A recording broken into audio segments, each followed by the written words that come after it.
All right. Hello and welcome back to Tantrums and Tangents, the talk show. Yay. Woo! So today we're going to talk about how we're pretty freaking old. And we're going to sort of like get nostalgic about it and sort of remember all the cool things that were cool when we were younger. Right. Yeah. So I think a good place to start off, I guess, would be TV shows, I think. Because that's always like a one that like, it's almost like you can gauge a person's age by like what they remember as being like their first like go-to cartoon when they were younger. Right. Now Wow. my youngest was Bugs Bunny cartoons, Warner Brothers stuff, like the original. Yeah. No, those are definitely like classic and awesome. Yeah. Um, Now, granted, let's see. like born 1990, so Right. I mean, not too far off. 87. So, not doing too bad. Um, but yeah, like I don't know. I think the first I'm not gonna lie. The first like cartoon that I actually remember watching is is the Teenage Mutant Ninja Turtles. Oh, And, interesting. yeah. There's like some fuzzy memories of maybe cartoons, maybe not before that, but Right. yeah, that was like the first major one that like had an impression on me as Right, like the one that you like every Saturday. It's like I gotta freaking watch this. Yep. Oh man, I know you weren't even alive in '87. Oh man. You weren't even alive 4 years ago. So, anyways, yeah, like I don't know, like I can't. That okay? So one of the things that a lot of people talk about when like talking about like TV shows and shit like long time ago is that they like to rewatch the cartoons or shows or whatever and Right. like feel nostalgic. I don't like doing that because No, it ruins it. it does. It really does. This is a thing I've heard from a lot of people. They go back to watch the cartoons they remember growing up with, and then maybe it's maturity or some sort of altered state of mind, but like you realize how dumb it is, Right. or like how Like, poorly yeah, written, or like all that sort of other stuff. and for me, like at least with cartoons, like how poorly animated they are. Like, Right. Yeah. oh fuck. No, I just had this moment, right? So Right. I remember when I was very young that Sonic the Hedgehog came on. Not like and there were like a couple iterations of Sonic throughout the Right. course of my growing up and still watching cartoons. But the first one I remember as having like the best artwork and the best like voice actors and everything else. Like it was the greatest show in my mind that I can remember. Right. I recently rewatched one of them, or at least I started to. I got 5 minutes in and I was like, I can't. If I keep watching this, I'm going to ruin the entire like remembered experience that I have. So I just stopped watching and was like, what I have just seen is stricken from the mental record. It does not exist. Right. Remember as it was, not as it is. Exactly. Like, and like the thing is that so I know a fair amount about how people learn and how that whole mental process works with memory. And one of the things that happens is that it's presumed that every time you access a memory, like in your mind when you remember something, it is altered slightly by your access. You leave your own current like fingerprint, so to speak, on it, and it smudges the picture just a little tiny bit. Huh. And at some point, it no longer looks, or like if it were a picture, it would no longer look like it did when you first took it. It would look like something else entirely. And memory has this weird way of doing that, and it's based on your emotional state, things that you've like encountered recently, and again just the number of times you've thought about it. So this is why when you get to be like 60 years old and you've known somebody for the last 40 years, you remember doing something with somebody, and you both remember the incident completely separate, like differently. Right. And it's why you get like a bias when you're talking to witnesses in for like crimes or even just like a party you were both at like 2 weeks ago, right? Like you might remember different stuff because your perception is slightly different when you first take in the information. And then the amount of time you spend thinking about it alters how much you actually remember, and whether or not you thought about it at all affects whether or not you do remember it very well. Yeah, that's my fire alarm. Yeah. Nice. Well, I mean, let's if we can nostalgia about that for a moment. It's true, actually.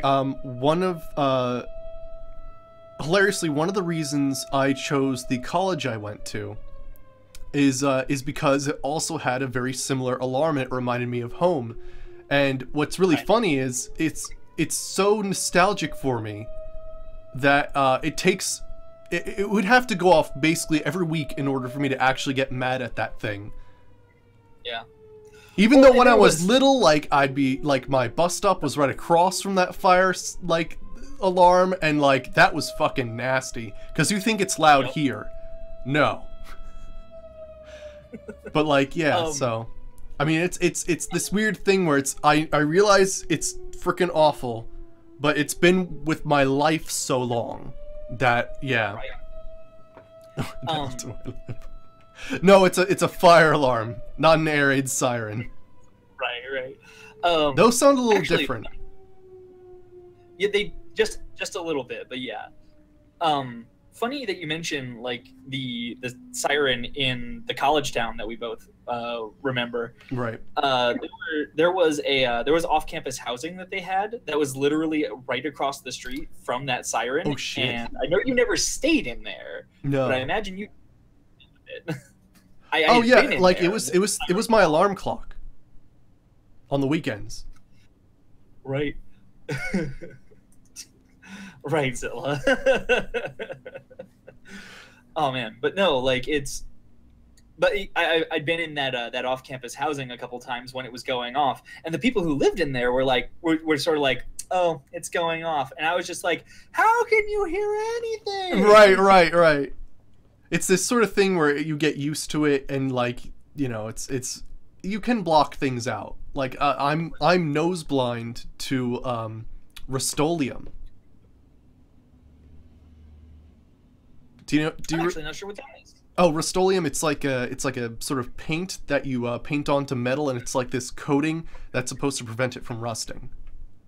Okay, cool. But it's like a heavy metallic paint smell. I can put my head in a bucket and I won't smell it. Why? What did you do? So I mean, this isn't actually nostalgic, but I'm invoking the Tantrums and Tangents title here. But when I was younger, I did sort of odd jobs for family friends just to earn money on the weekends and stuff. Sure. And so I did a job where I painted like old like metal like chairs and tables that have like those cool little like flowery sort of like iron things on the top and on the legs. And so I was doing that, but one day I was getting ready to go, and I had the Rust-Oleum in the back, and there was like some like pouring lid, but the pouring lid wasn't on all the way.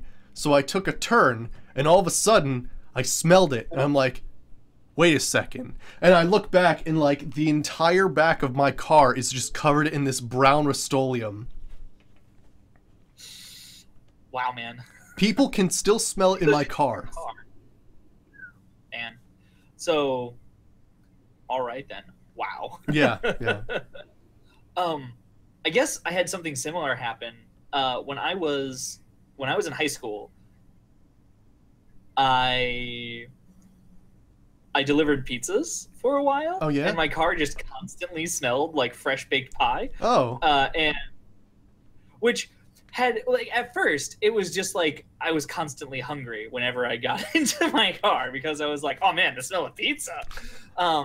But then at some point I stopped smelling it, but then I was just like, oh, I guess the smell is gone. And then like I had some people who were riding with me, and they were like, dude, when was the last time you like delivered a pizza? Like, it smells real strong in here. I'm like, I don't know, like a while ago.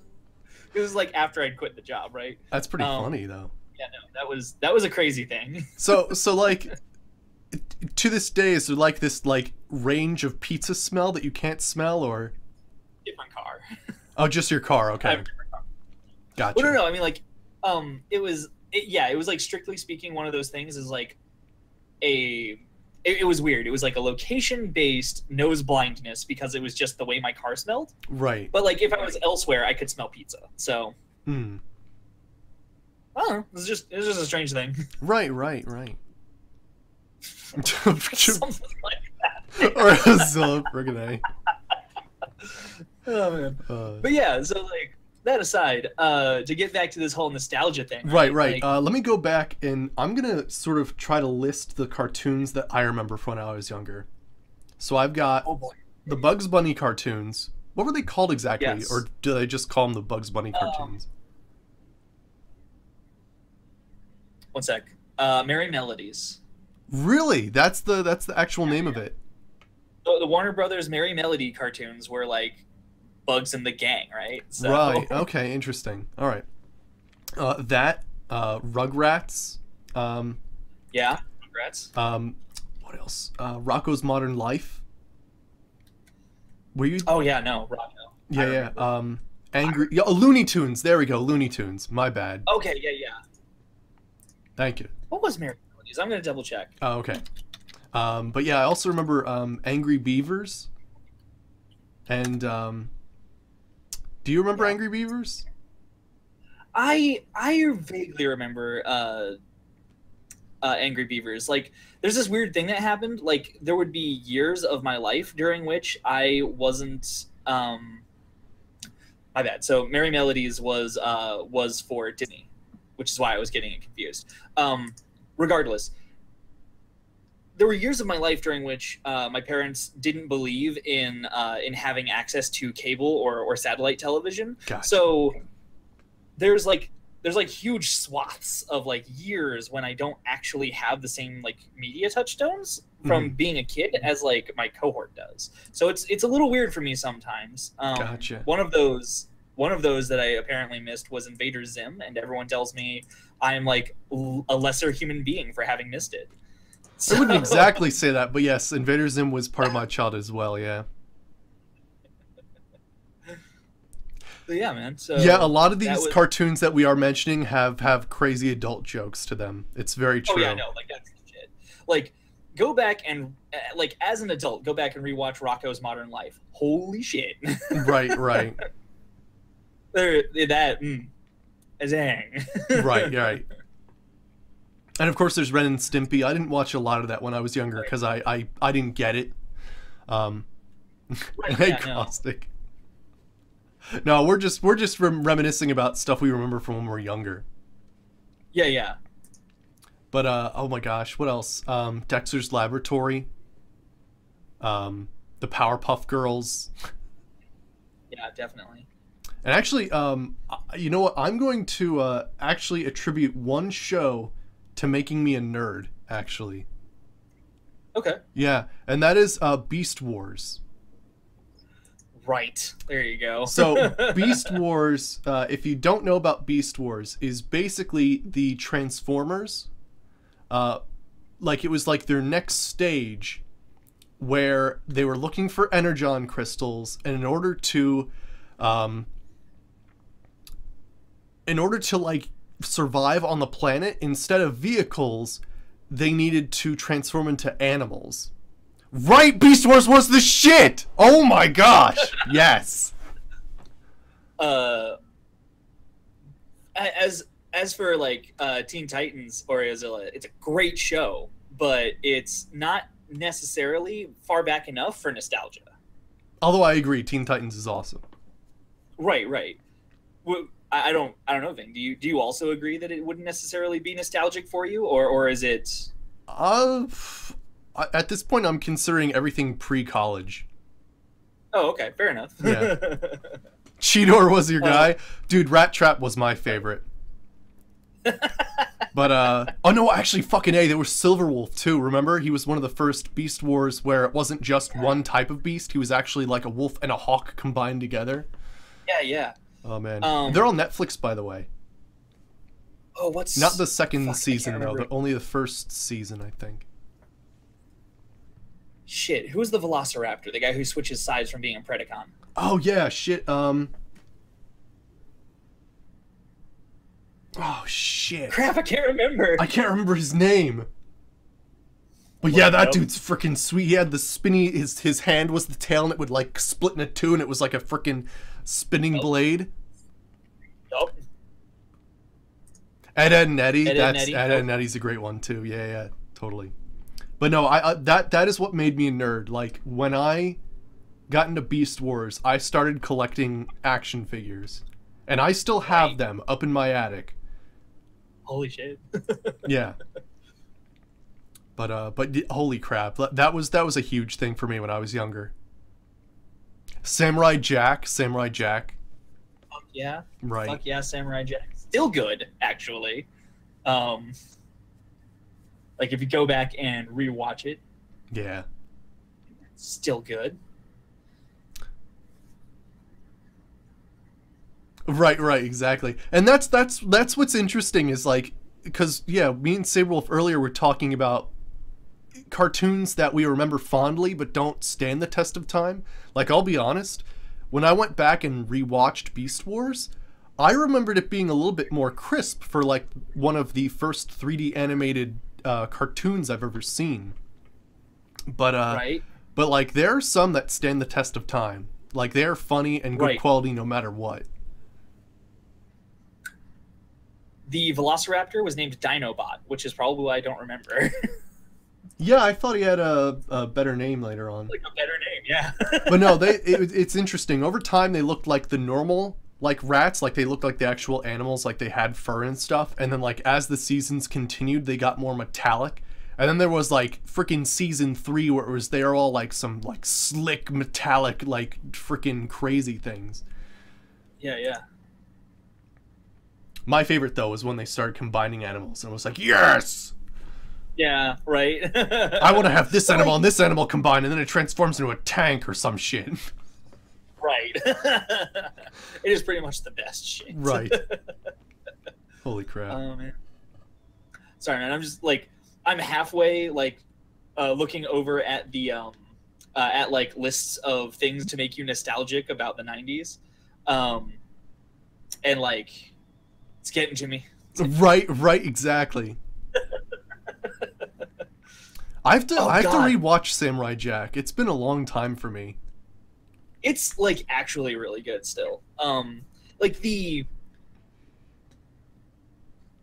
there's like definitely like a Cartoon Network original kind of like vibe that it has, that, like, if you go back and you like rewatch the Powerpuff Girls, it's like the same way, where the animation is super stylized, and like the plots that they have per episode are really simple, but at the same time, it's still so fucking good. Right. Like, there's like whole episodes of Samurai Jack where nobody says anything. It's just like Jack walking through the woods and like slaying bad guys who are out to get him, and like just trying to live his life and get by. Okay, and there's just no dialogue. Holy shit, I just remembered another show. I don't know if any of you guys saw this, but oh my gosh. I think it was called The Jackie Chan Adventures. Yeah, Jackie Holy Chan shit, Adventures. was that actually... That was real, bro. That's real. That shit's so real. Oh my god. Oh my gosh. Oh my gosh, holy shit, The Jackie Chan Adventures. Dude, when Toru like switches sides from being on the bad guy's side to be Jackie, I was just like, are you kidding me? Oh man, awesome. That like collecting all the talismans and stuff, and the freaking powers of all the, was it beasts? Or was it elements? I don't remember. It was like the Zodiac. Oh, it was the Zodiac. Yeah. So it was beasts. Yeah. they were like named after the zodiac, the Chinese zodiac signs, but it was like they had like thematic powers and some Right. Like you had the monkey, and then you could like climb up a building and shit like that. Right. Oh, that was. Like, and then like, Grandpa and another thing. Oh my gosh. Oh man. Holy shit. I don't remember Dragon Boosters or Oreozilla. I do remember this. I do remember a show that has a similar title called Double Dragon, which was based on the like arcade game, which was like the game was cool. The show was kind of stupid, like in retrospect, but like fuck yeah. Yeah, I remember My Life as a Teenage Robot. I remember that one.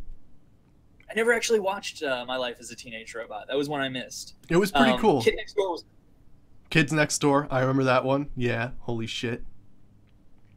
2x4 technology, I think they called it. Right, yeah. Oh, man.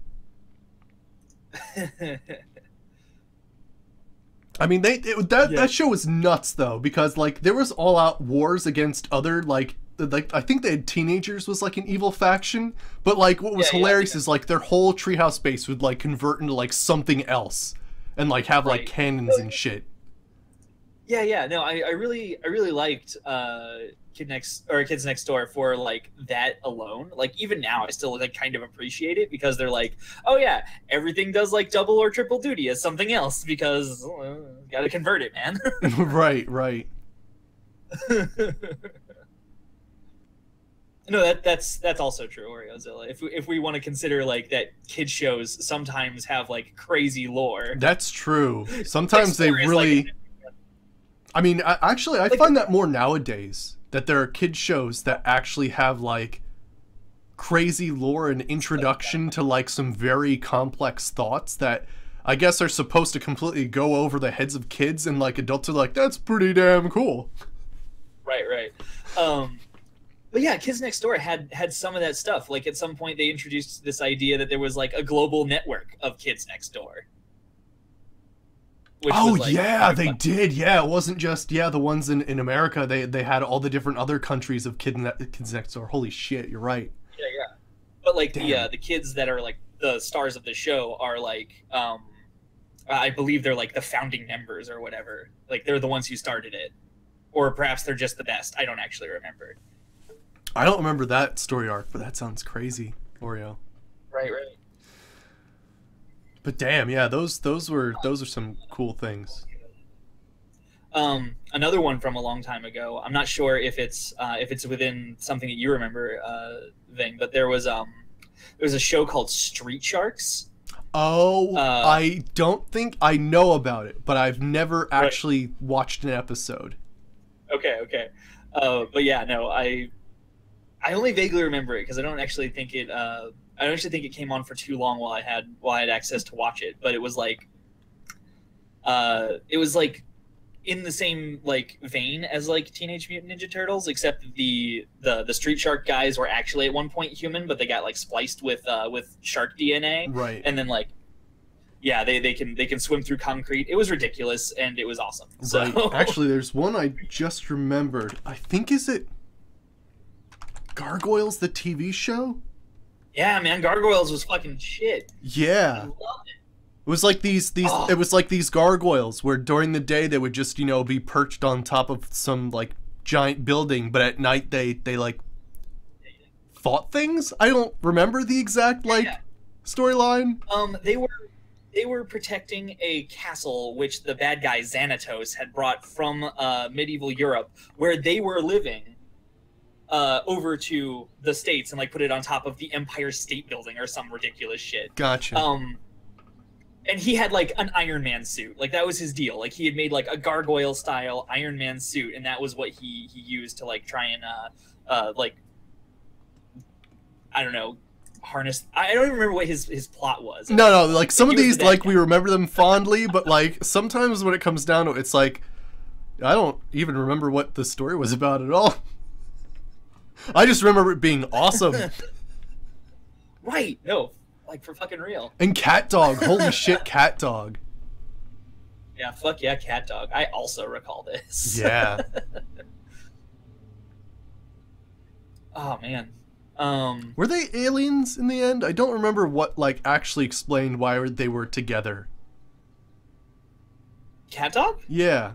I thought they I had think like they're a movie definitely- that was like the cat dog origin story. I mean, maybe. I didn't actually see it if that's the case.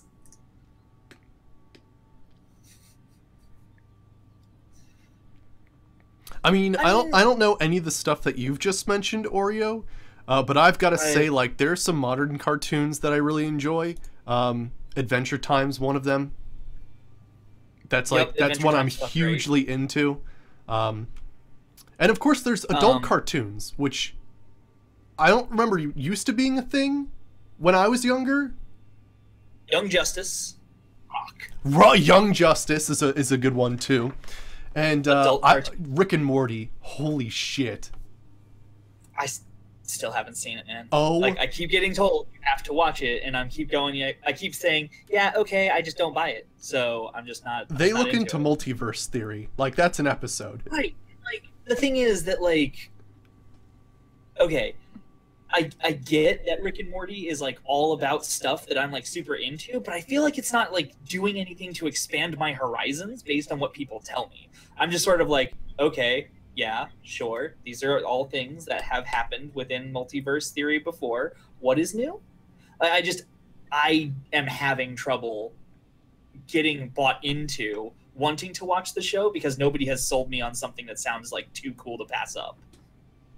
But that's a hang up that I have currently. Gotcha. There's also one that I've watched recently that is awesome called Archer. Yes, Archer's funny. Yeah, that is a hilarious, and it's a great action show too. Lots of explosions and dismemberment. Oh yeah, no, like it's But it's ridiculous. definitely like when I was younger, maybe I just didn't know about them, but I feel like there were cartoons. There weren't adult cartoons. There were cartoons that had adult themes that went over my head, right? right. And then like as we got older, there was this like whole sort of like, well, there's cartoons for kids and there's cartoons for adults, and you can only show them really late at night. Right. I mean, there was what was it? Growing up, the Midnight Run on Toonami, right? Like when Toonami was still a thing. Like, Right. Let me be nostalgic about like my first introduction to anime, right? So, well, I mean, let me rephrase that because that's wrong.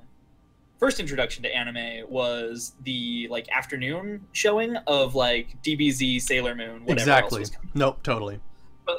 But later at night, they would be like, "Oh, so we finally got this dubbed. Let's go ahead and just show it because it's definitely not like kid grade anime that we can just put on whenever. It's gonna have to be like late at night." And like I saw Trigun the first time when I was watching the Midnight Run. Outlaw Star, which was a great anime. I think it was Cyborg 009. Android Kikaider. Like there's a whole shitload of like anime that came on late at night. But the one that like flipped me over into this like what the fuck is this was Project Lane. And Project Lane was a weird fucking show. I don't even think I remember to this day what the hell it was. I need to go ahead and like rewatch it though. Oh yeah, Caustic? I'll have to look into that.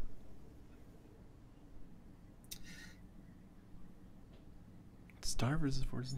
Okay, cool. Actually, it is really funny. One thing I remember from Toonami was they had little sections, right? And when I was younger, like they had like the DBZ episodes, and I remember Right. fondly on vacation, watching Goku charge up the Spirit Bomb, and God, it took forever. it was like 5 episodes, but It was so long. it was so long. But I remember they had these like little sections where they did like video game reviews and stuff like that, and they actually reviewed Morrowind. I remember in one of those. Really? Yeah, they reviewed Morrowind as part of like a Toonami little like I don't even know what you'd call it. Just sort of like there's sort of here's Toonami, here's like a little thing to interest you about video games or something. But Right. the only thing I remember from that review was like, be a Khajiit. When else are you going to be like some crazy cat dude? That's fair. That's too bad. All right. Oh man. Man. Okay, so I think we got cartoons on a lockdown. How All about right, that's fair. crazy weird collectibles that you got as a kid? Holy crap. Okay. So Pokemon cards. Right. Pogs.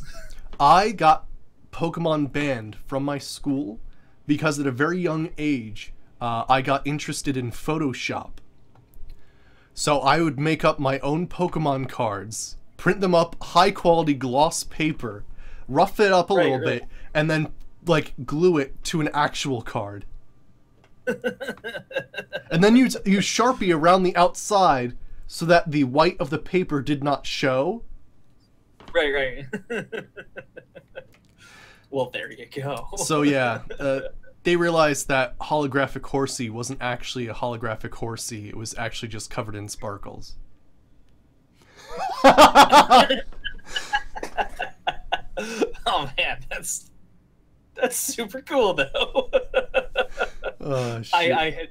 I didn't have access to those kinds of like arts and crafts, so. But oh man, do you remember the first Pokemon card that you got when you opened your first Pokemon card pack?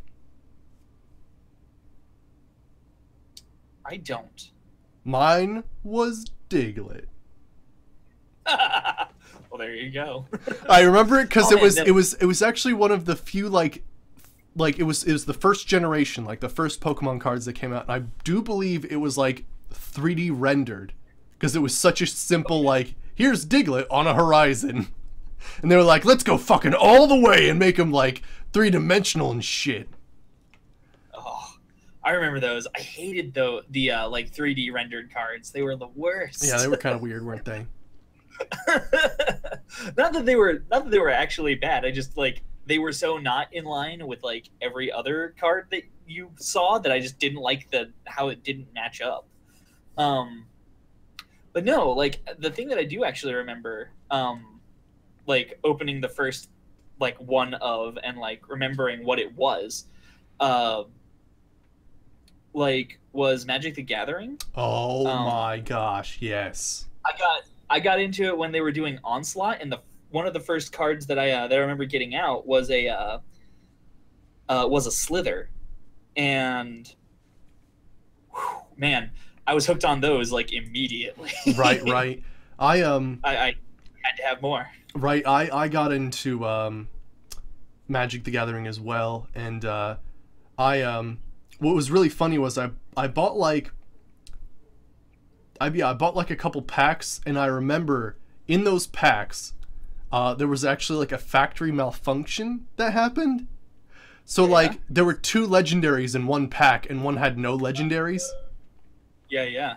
And in that pack was I don't know if it was Legion or Onslaught at the time, but it was Achroma the Angel of Wrath and Phage the Untouchable, which were like the two like commander general like top tier legendary like things in that series for the swamps and plains colors. Oh, fuck! I can't believe it. I'm sorry. I related to you guys the first time I opened an Onslaught deck of Magic cards. I just remembered the first set I actually opened was in Torment, which had the most black cards ever and was amazing. If you want to talk like gritty, dark, like weird fantasy, go check out like Magic the Gathering's art for Torment. Yeah, no, sorry. I just had this realization where I had completely misremembered my childhood. Well, damn. But yeah, man. Like, right. Back in my day, we could remember our childhoods. Apparently that didn't. Really cost you at all 5 pieces of Exodia and the card to activate them, and then they came with a box set that had all of them? Oh my gosh. Well, that's crap. I don't know, man. Oh man. But yeah, I got into Yu-Gi-Oh! A little bit when I was younger. Having my absolutely crippled math that I have, I could not deal with that series. Right. But I don't remember having anything of note, really. Yeah, no, I mean, Yeah, that was cool. I remember going to like a couple. I remember going to like a couple Magic tournaments, and like that was as far as that ever went. Right. I never really won, so I ended up quitting just because I wasn't like, not because I wasn't succeeding, but because I wasn't having fun with like this aspect of Magic. Like it turned into like just collecting, and at some point it just stopped. Right, right. Similar thing happened to me. I would make thematic decks, which was pretty interesting. And so I at one point had I think it was a black and white deck, but then it was also black, white, and green at one point. But it was basically a field destroyer deck, where it was basically made entirely so that basically I put out a bunch of like basically worthless creatures, you know, keep everything at bay, destroy the entire field, and then bring out good stuff. Right. And then have stuff that benefits from having a lot of crap in the graveyard, like Lurgoyfs, which were creatures that power and toughness were equal to the amount of cards in the graveyard and stuff like that. Yeah, no, that's always a great way to do. Hey, Jannar, how's it going? We're just talking about sort of nostalgic things. We talked about cartoons, and now we're talking about collectibles that we got when we were younger. So we were talking about Pokemon cards, Yu-Gi-Oh cards, Magic the Gathering cards. Yeah, like I'm trying to think of like other stuff. It is a troll deck. It really was. But there no, for sure. No, there was one person, and it was really funny because basically what happened is we'd create our own decks, like me and my like 6 hometown friends, and we would make our own decks, and then what would happen is we'd fight each other and then realize what the weakness of our other decks were, and then we'd recreate and like modify our own decks to battle someone else's, and then someone else would like, it was this constant cycle of we were all changing our decks to fight someone else because we knew our weaknesses and we knew their weaknesses. I mean, that's the best way. But yeah, my one friend, he destroyed me every time, and it was just so effective. And he had a black and white library destroyer deck. Right. Like opponent discards card, opponent discards card, opponent discards card. And, or put top of the top card in your library in the graveyard. I'm like, no, how are you supposed to counter all this? It's so cheap. It's so shitty. It is really shitty. I mean, it's a great strategy, but it's so shitty. I know, right. Take out the cards before they're even played, basically. The ultimate strategy. Like, so is lighter fluid. Like, yeah. Because... shit.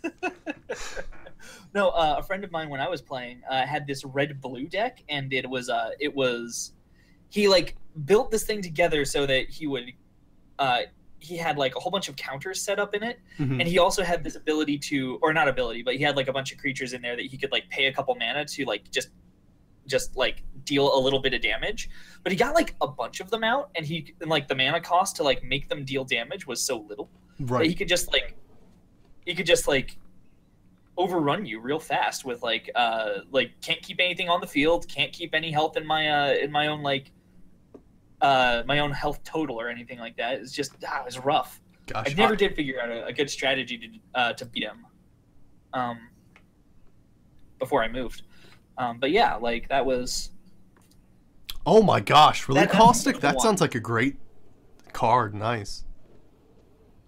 But yeah, I had a red and blue deck as well, and its whole thing was it destroyed the opponent's lands, and it did counter spells. So essentially, people would basically be stuck with these gigantic hands, right? They couldn't play anything. Sorry, all I heard when you said gigantic hands was like somebody with like these huge mitts. These hands. Oh man. That's pretty cool. But yeah, Magic was a huge thing when I was younger, definitely. I've got a sizable amount stuffed away somewhere in my closet. Right. Yeah. I mean, there's like this huge thing that's kind of nostalgic for me now at this point. When I was younger, right around the time I was actually like into Magic the Gathering really hard, I also started playing Dungeons and Dragons. I don't know if that's really nostalgic because I still play Dungeons and Dragons, but yeah, I don't know. Yeah. I mean, especially because I've kind of moved on from it, right? Right, like you've gotten into other things as well. Yeah. You got into Magic in 2013? Cool. Yeah, right, man. But like, yeah, this whole shelf that you can see right here is full of games that are mostly not Dungeons and Dragons. Although this section over here with the red tops, that is D&D. But yeah, like it's as a hobby, that's probably the thing that has stuck with me, and it doesn't really feel nostalgic because it's never gone away. Like, I just have good memories. It's not really like when I'm like, oh man, I remember this thing that's not around anymore. Right. Although there is something I remember now, and I don't know if you guys played it, but it was something called Crazy Bones. It was I feel like it was basically these small plastic like figurines, and there was actually like a game that was sort of like bowling where you all had your own Crazy Bones, and you'd basically all line them up, and then you'd like flick them at each other, and like the person who had Crazy Bones left wins. But they were all different kinds of figurines, like aliens and like dudes with surfboards, and like they were all like these cartoonish, crazy little things. I do kind of remember that. Let me try to I see. don't think I ever had any, but I think I remember being exposed to them in some way, probably through a commercial. I like how the first thing you see is Crazy Bones value. Right. How much can I sell these for? Been collecting them since forever. You've never seen Crazy Bones before? And let me get a...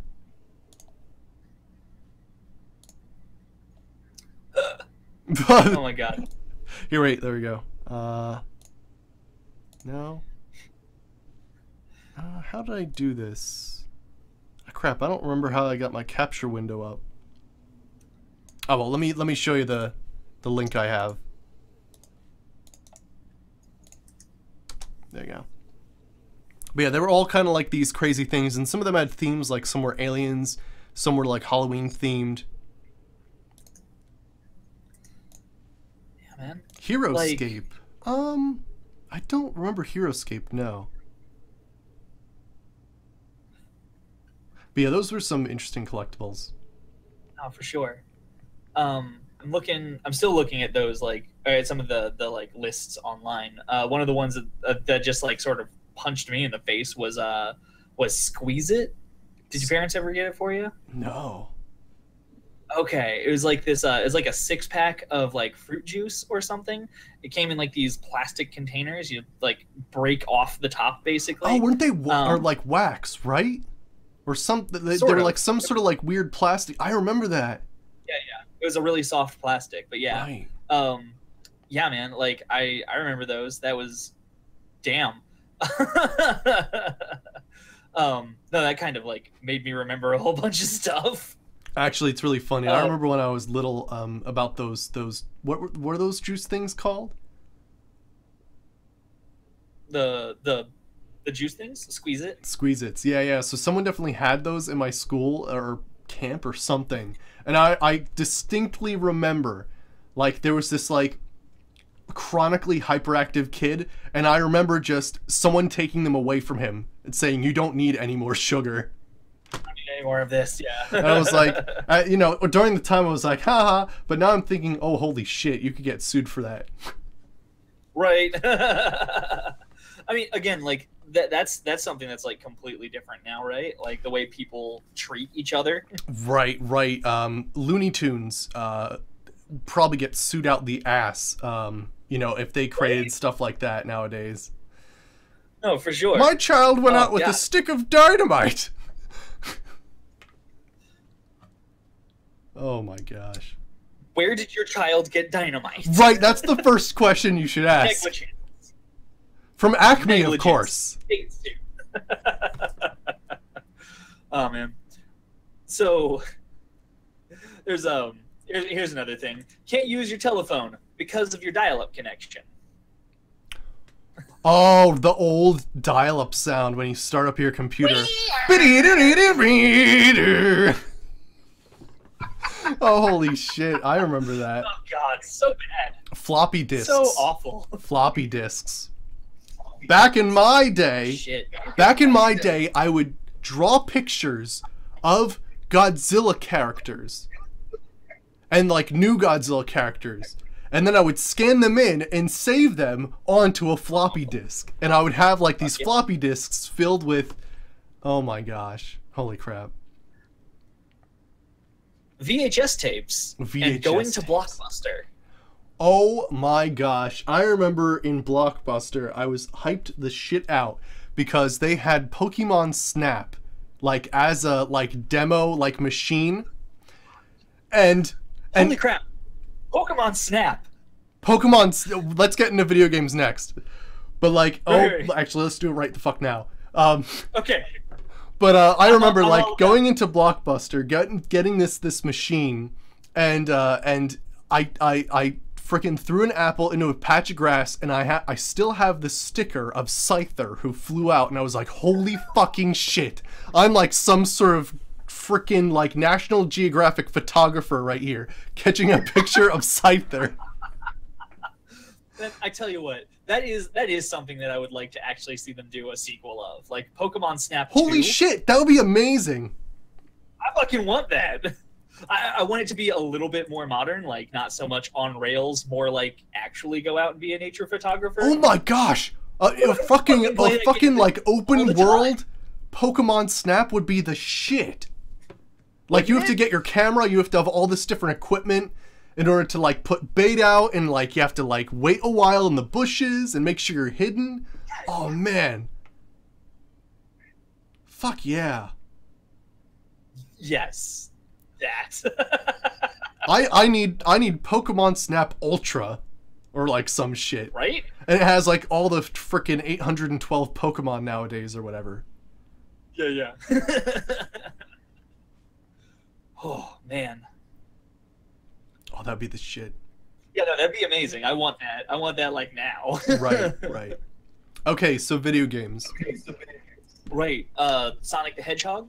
Right. Specifically Sonic 2. And then the best part was when you got Sonic and Knuckles, you got the one that had that like would like crack open the top and you could plug Sonic 2 into it and play Knuckles on the old levels. That shit was fucking dope. What was that system? That was Sega Genesis. Yeah, not Sega Dream, which fell apart, which was real sad because seriously, best fucking graphics ever.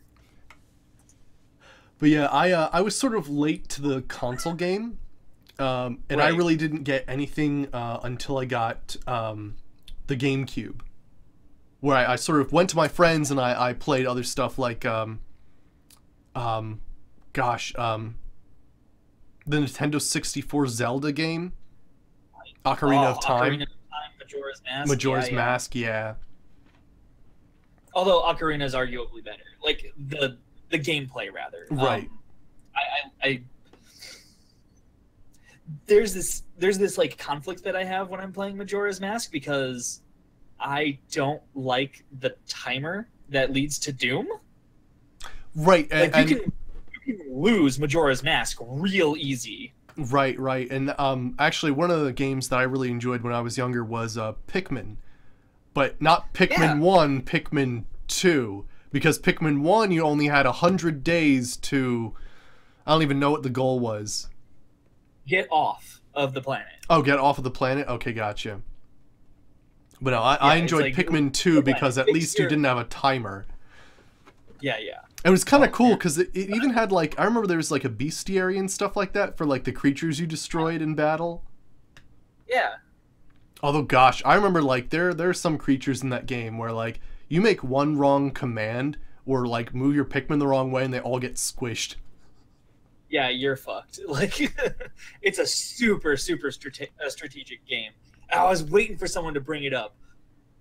Super Smash Brothers Melee. Super Smash Brothers Melee. Holy shit, yes. Fuck yes. Right. Oh, I love the game. Right. Oh man, what was it? Quidditch World Cup was also another like great sort of. Oh my gosh, yeah. I remember having a Harry Potter game, and it's somewhere in my house. I don't know where, but mine's right back here. Man. But I don't know if I don't think it was just Quidditch though. Oh, mine was. Yours like was. The one that I'm into is just Quidditch. I don't remember what mine was called, but I remember in the beginning of the game, there was like you were at the Weasley's house, and you had to like throw these little gnomes out of the garden, and you could get jelly beans was like the main currency, and you could collect some by like flying around like over Hogwarts and stuff. Yeah, that sounds right. Yeah, that was some cool shit. That's not the Quidditch World Cup one, but yeah, like that sounds like very much like probably one of the console like Prisoner of Azkaban. Something maybe? like that, yeah. Yeah. I also might be mixing because there was one I played that was the computer version. Yeah. And the computer version, you actually had to, like, when you cast a spell, you had to like make the sign of the spell. Like you actually had to make like a rune. Yeah. Like the wand movements or whatever. Yeah, right? exactly. Legit. Chamber of man. Secrets, cool. Yeah. But yeah, let's see. One of my favorite games on the GameCube of all time is called Gauntlet Dark Legacy. And Gauntlet is basically it was an arcade like coin snatching horrible fiend that it was. But it was basically like a hack and slash. Yeah. Dude, like I'm not gonna lie, Gauntlet Dark Legacy, the arcade version, nothing on the Ninja Turtles like Lost in Time like arcade game in terms of like being bad about taking your money. But I tell you, still really fucking good. But no, the one on the GameCube was great. I think the only difference between the arcade version and the GameCube version is you get to hold on to your items. They're not used right away, which is nice. And you don't lose health every second, and you have to put more coins in to get your health back. Right. But no, the GameCube version is great. I've played that multiple times. House of the Dead. I don't remember that one. I feel like I might have that now. But yeah, actually, one of the going back to Game Boy, I think. Right. I was actually just about to say. Right. Let's go back to like handhelds before GameCube and all that stuff. Right. Right. No, like Game Boy. Right. The brick. The brick. Yeah. I had that thing was awesome. Yeah. I didn't have the brick. I think I had Game Boy Color, which was a little thinner. Right. Yeah, but I remember the first Game Boy game I got was Pokemon Blue. Yes. It was pretty much the same for me as well. When I was like, it was Pokemon Blue. I had the brick, and that motherfucker took 4 batteries. Like, Jesus Christ. I remember that sounding like a lot when I was a kid. Right, yeah. I know what you mean. Yeah, usually you only have things that have 2 batteries, but 4 batteries, holy crap. Well, I mean, like when they switched it over to the Game Boy Color, it did only take 2 batteries. But there was actually something that my mom did that was like totally 90s style, which was for my Game Boy brick. She was like, I'm done buying batteries for this thing. Here. And she bought me this like wall adapter. So right, yeah. It plugged into the back of the Game Boy and then plugged into the wall, which completely defeated the purpose of having it be mobile. But whatever. Right. But yeah, I a lot of people, at least sort of my age, remember fondly. What was it? Zelda. Was it Zelda Ocarina of? No, wait. It was something of time. There was time travel involved. I don't know if it was an Ocarina for the Game Boy version. Zelda game? Yeah, Zelda game. On handheld? On a handheld. I don't remember if it was. Let me see. There was a time traveling one that was that was on, I think, Game Boy Color. There was Zelda. Here we go. We got. You remember? I'm looking it up right now.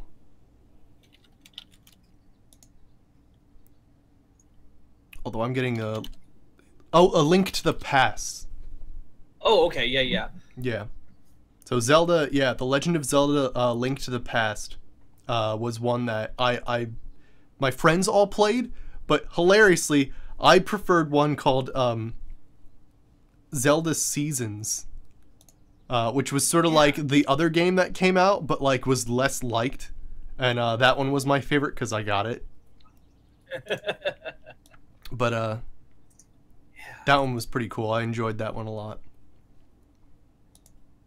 You know, it's funny that you say that though. Like, there's a lot of stuff that like I've watched or that I've like that I remember liking a lot as a kid that like in retrospect I realize weren't particularly good, but like I liked them because I had access to them.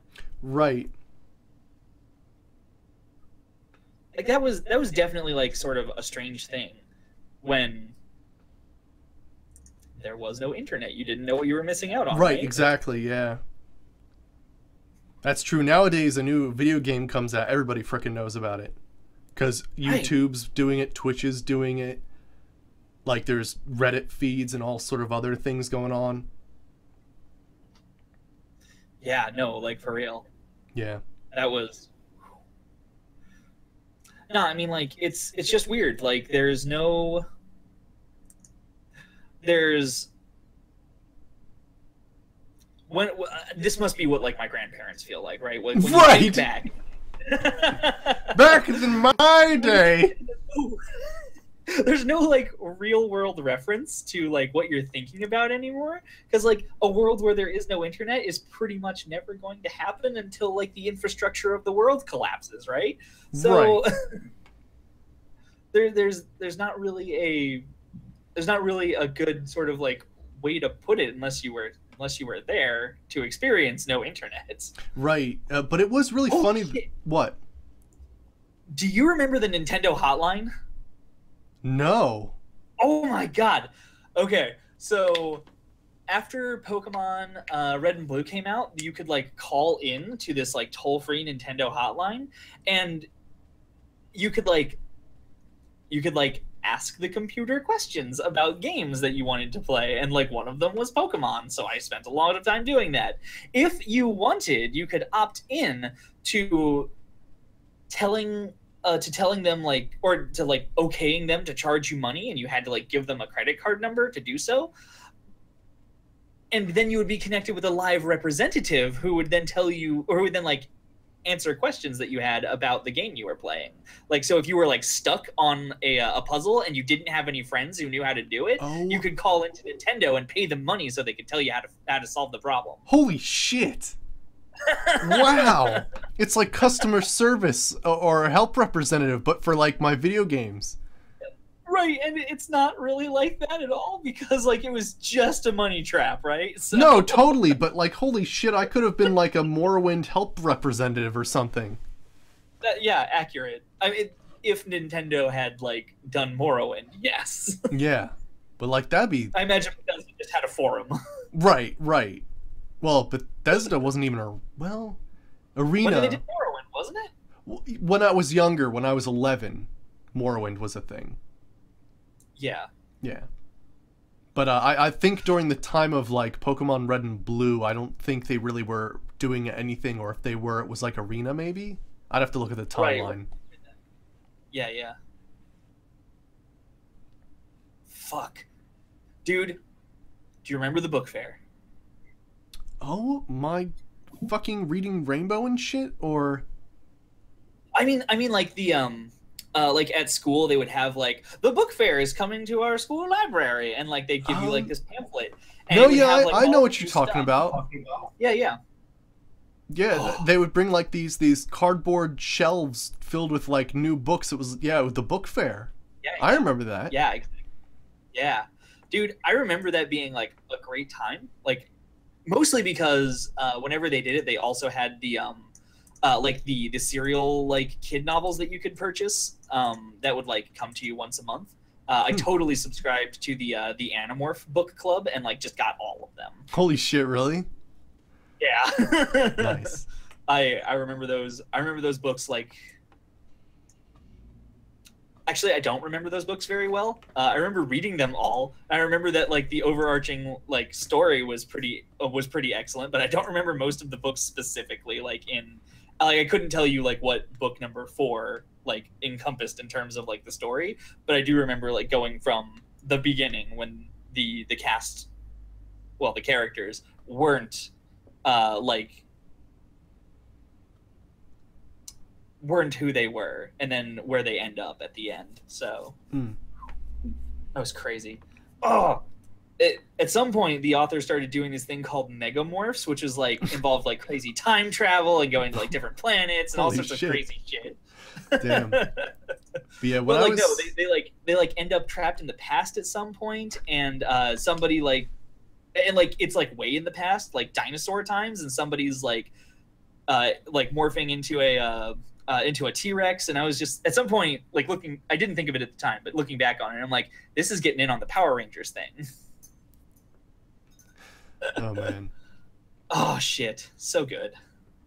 But yeah, so I remember when I was in when I was in school and they had like the elementary library, I remember I would always take out like the deep sea and like rainforest, and they had like these sort of like books that they weren't quite like, I wouldn't say scientific, because they didn't have a huge amount of descriptions for them, but it was basically like here are all the different crazy sea creatures that are like around and stuff like that, which was pretty cool. Yeah. No, I remember looking at those like animal picture books as well. Like I would hoard them. I really would.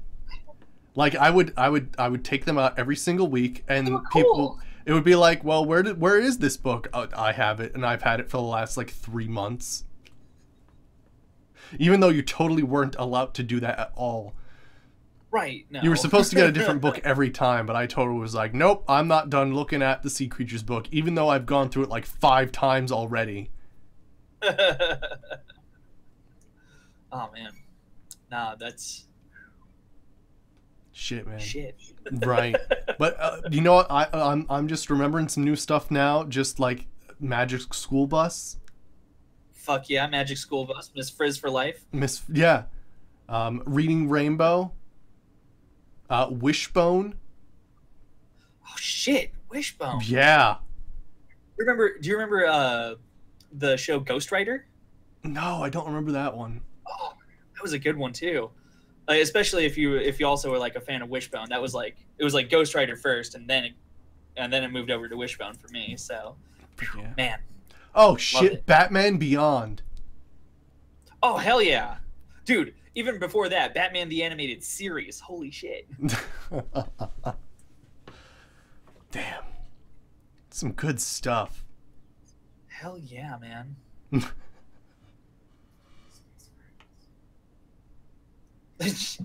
Poison's over here and whispers, Spice Girls. Oh gosh, music. The stuff you're too embarrassed to remember. Right. Oh, dude, no, when literally everybody was into the Backstreet Boys. Let me tell you something. I can't Let me tell you wait. something about the place I work at.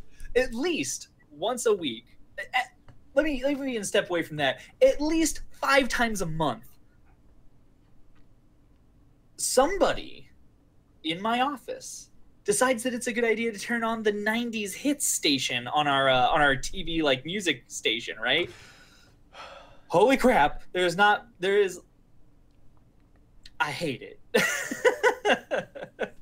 There's not a worse time in music history as far as I am concerned. Well, that's actually not entirely true. The 70s were pretty shitty too. I don't know.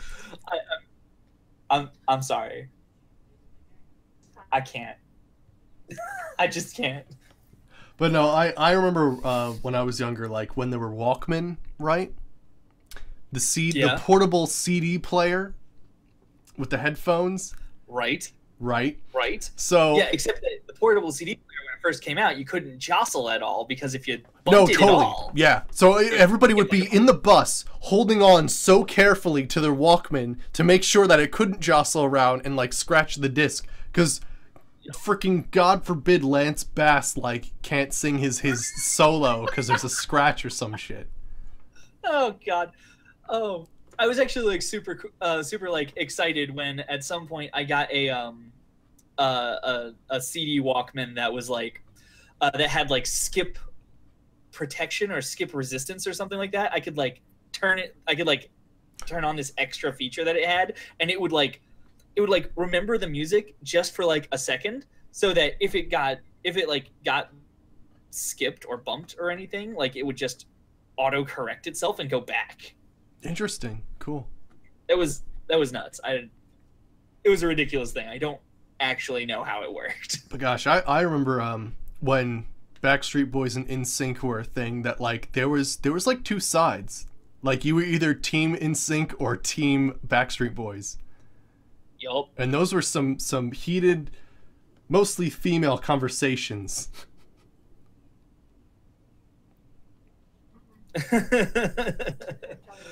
Because I think at the point where they both came out, guys decided it wasn't a good idea to argue about it anymore. Right.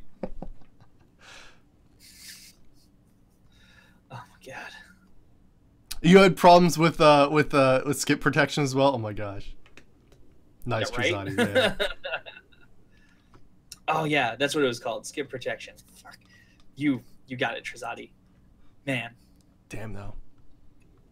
Shit. So many things. I know. There's some good stuff. Some of it is actually good. Some of it is actually a little crap.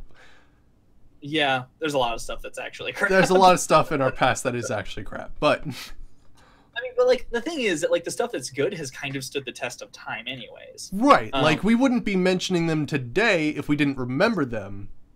Right, for sure. Either for being good or bad, I suppose, but still. Right, right. I mean, there's some stuff that you look back on and you're like, ugh. Gosh, that was terrible. Late 90s when cell phones became like a real thing, right? Like they were just bricks. They were. It wasn't even a flip phone. It was actually just a like square the size of your hand that had buttons on it. Yeah. Like looked much more like a phone, like a hand receiver, if anybody knows what the fuck that is. God knows I wouldn't if I grew up now. See, and that's how I know I'm old. Nokia, there we go. That's what I remember. Nokia. Yeah, I didn't have those. I think my first cell phone was a flip phone,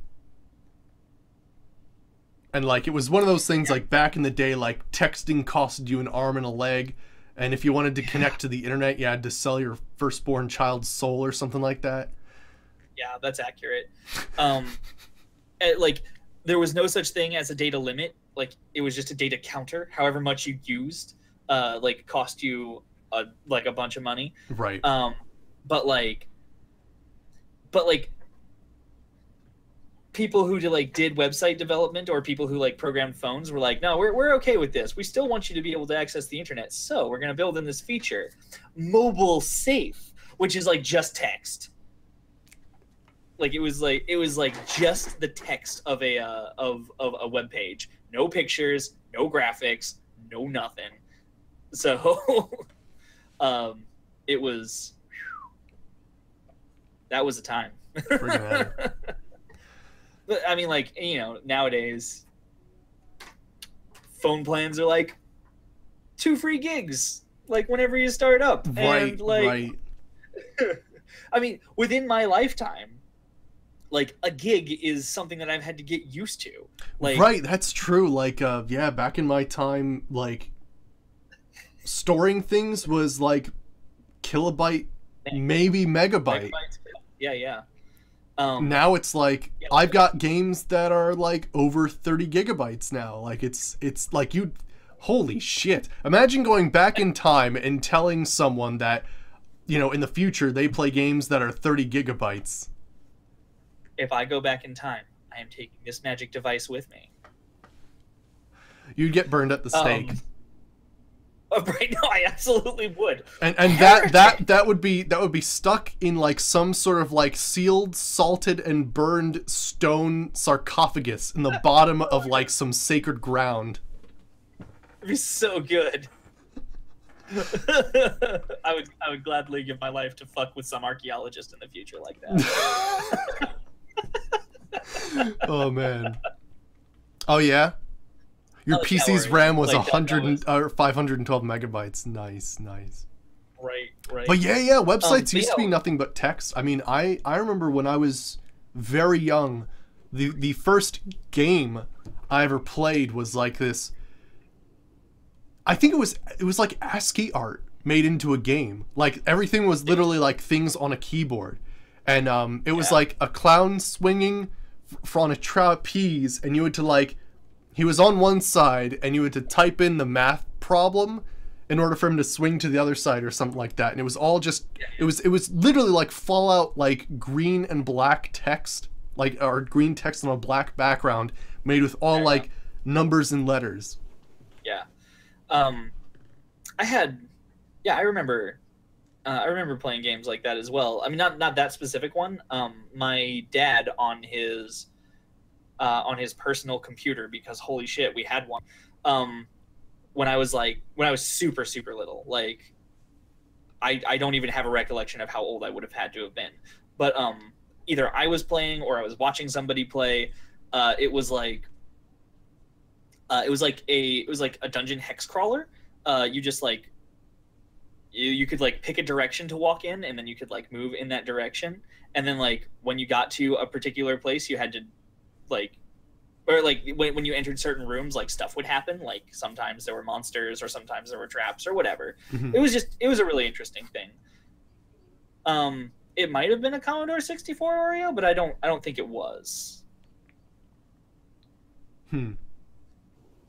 But anyways, yeah, like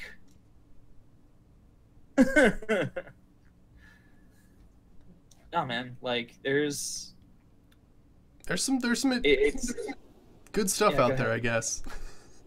I mean, probably if I went back and played that weird game, I'd probably hate the shit out of it, but right.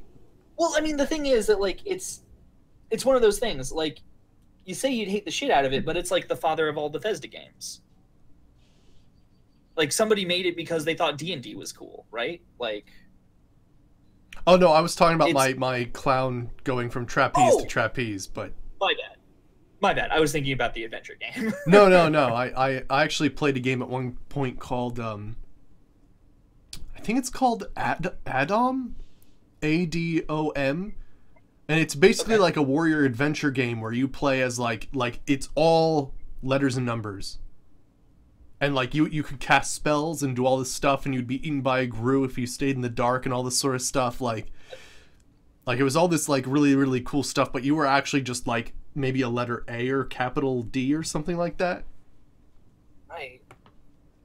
But yeah, I'd have to look that up. I think it might be free online or something like that nowadays, but yeah. Actually, a lot of the older games are free and like on websites to distribute, which is pretty cool. Yeah, no, I've seen that happening too, and I also agree. I think it's really interesting that like there's some stuff that just isn't worthwhile to be like sold as a commodity anymore, that people are like putting out as a as like just like something free that you can just play because that's just what they want to do. And I'm just like, you know what, that's cool. I enjoy that. Right. Pretty cool stuff. All right, cool. I think we'll stop there for the day for the talk show. Right. I feel nostalgia'd out. Yeah, I do. I don't. Maybe at some point I could like gather some things and like have like, I don't know, a few things more to talk about. But honestly, like I feel like I've covered a lot of collectibles, cartoons, TV shows, technology, and yeah. I mean, there's like so many TV shows that we didn't talk about. That's like, true. There are a lot of other TV shows. Dark, like there's a whole bunch of shit. But yeah, man, like no, like there's basically 30 years of experience between the two of us, right? So like regardless, I mean, even if we say that like up until we were 18, like that's what we're considering to be like nostalgic, it's still like 36 years worth of experience. Right, So, right. like regardless of all that nonsense though, like shit. Right. I'm certain that there are highlights that we could remember, but without like actually getting into talking about our our lives that we've lived up to, I don't know if there's much that we can like reminisce about. No, I'd have to do like research and like actually go into my attic and look at all the things that I have. Yeah, no, that's for sure. Right. But yeah, that was pretty sweet. I like talking about all those old things. Legit. Sweet. All right, so yeah, I think I'm gonna switch over to The Witcher 3. So I hope you guys enjoyed about our nostalgic sort of reminiscing of our past and all the things we remember. But yeah, so I'll switch the title and the game over, and I'll put the title screen on. So I will see you guys in just a bit. Also, thank you for joining me, Saber. All right. No problem. I'll see you guys in just a bit. See you, everyone.